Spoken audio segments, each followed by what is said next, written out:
ప్రకాశం జిల్లా దర్శి నియోజకవర్గ ఎమ్మెల్యేగా డాక్టర్ గొట్టిపాటి లక్ష్మిని గెలిపించాలని దర్శి నియోజకవర్గ జనసేన పార్టీ మాజీ మంత్రి శ్రీ బోటుకు రమేష్ బాబు కోరారు.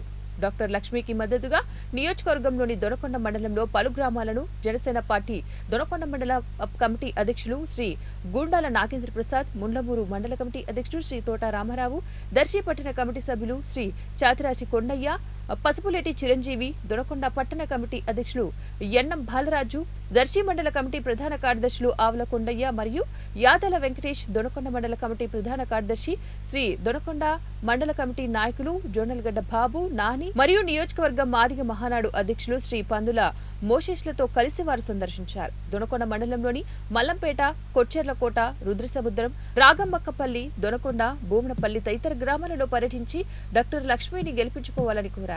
దొనకొండ మండలంలోని ప్రధాన సమస్యలైన త్రాగునీటి, సాగునీటి సమస్యకి లక్ష్మి తగిన పరిష్కారం చూపిస్తారని, వెలుగొండ ప్రాజెక్టు ద్వారా లబ్ధి చేకూర్చేలాగా ప్రయత్నిస్తారని, దొనకొండ ఇండస్ట్రియల్ కారిడార్ ని అభివృద్ధి చేసేలాగా కృషి చేస్తామని హామీ ఇచ్చారు.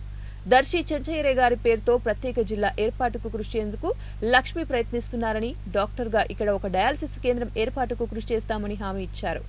డాక్టర్ లక్ష్మి బౌద్ధ రామాలయైన చందనవరణంను, కురిచేడును పర్యాటక ప్రదేశాలుగా తీర్చిదిద్దుతామని తెలిపారు.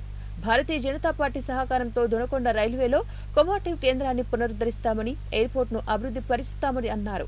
భారీ మెజార్టీతో డాక్టర్ లక్ష్మిని గెలిపించుకోవాలని కోరారు.